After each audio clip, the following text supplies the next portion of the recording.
Now, I don't want to stereotypicalize them because there is a lot within that country that is changing. The younger generation are realizing the value of women, and many of the people, I would say 30 and under, they strongly believe in equal opportunities for education.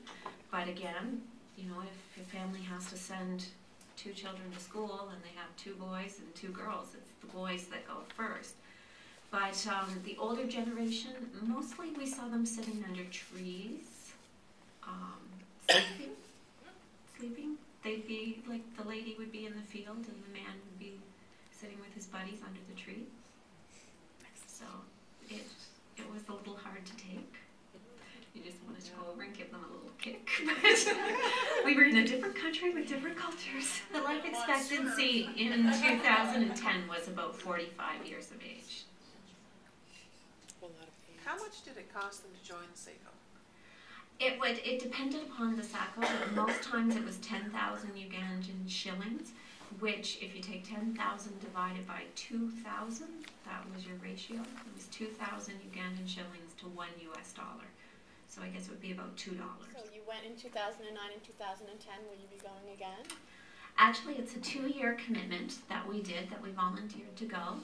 And I signed up for my 2 years, and Omista is actually sponsoring a gentleman, Blake Reynolds, who just returned back from Malawi about 2 weeks ago. So he's doing a mission in Malawi for 2011 and 2012, and he's an IT professional. And some of the things that he's doing, the reason he was sent to Malawi is Malawi does have steady power, whereas Uganda does not. And most of the SACOs there do have computers, but they need the help of not putting the cart before the horse, so to say. So that's what his main mission will be for the next 2 years. And how long did you go for? You might have said that and I missed it each time. 3 weeks each time. So what specifically did you work on or coach the managers around? Each of the managers had very differing things that they needed work on.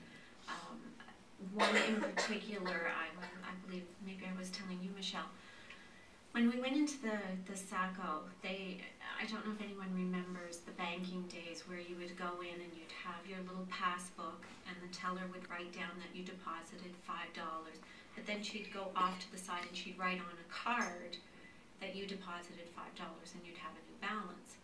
And that was all kept in a card file. Well, that's how they're still doing it in Uganda. So this particular SACO had 2 people hired to, at the end of every day, they would take their thousands of cards and they'd take their calculator and they'd add it up. And they said, our financial statements are showing that they're out of balance. At that time, I think it was 150 million Ugandan shillings, because every day they'd start adding it up and they'd get a different total, or they'd get interrupted or what have you.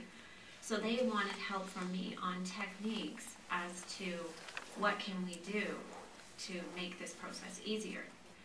They didn't have power, they didn't have a computer, but they had the sun.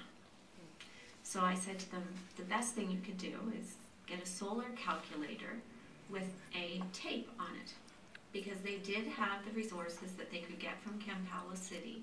They could get a calculator that would do a running tape. And I told them if they take boxes of 100 cards at a time, add them up in duplicate, then they could tell whether or not the 2 balances agreed. We just received word back actually a couple of weeks ago that credit union has completely taken that position. The 2 people it took to do that, they've eliminated one, and now one is doing loans and the other one's doing clerical. So something as simple as an adding machine with a tape. So it wasn't rocket science what I was doing, but it was practical. They needed practicality.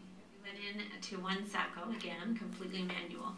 And for anybody who has ever seen the old ledger pads that accountants used to use, we used to use ones that would have maybe 10 columns.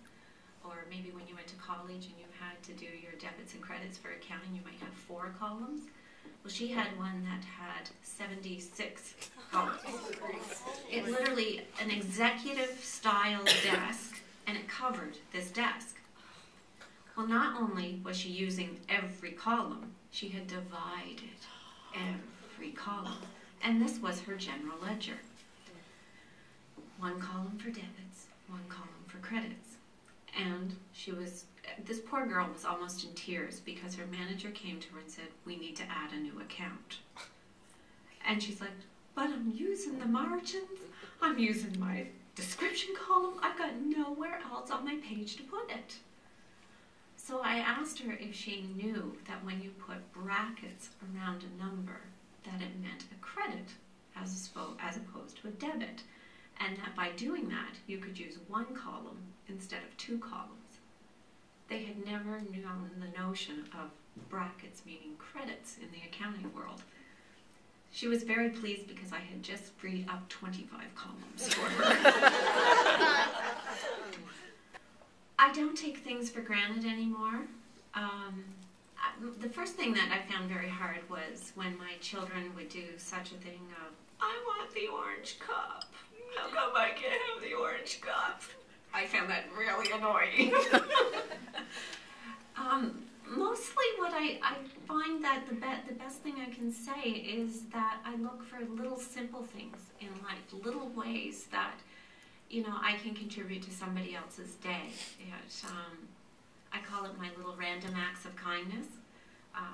For instance, when I go to the hospital, if I know that I'm going to be needing the meter for 30 minutes, I make sure I put an hour on the meter. Just very simple things. And also to always take time to help somebody else out. If I'm seeing somebody struggling with something, I guess I'm just a little more aware, and my eyes have been opened to the poverty that we have right here at home.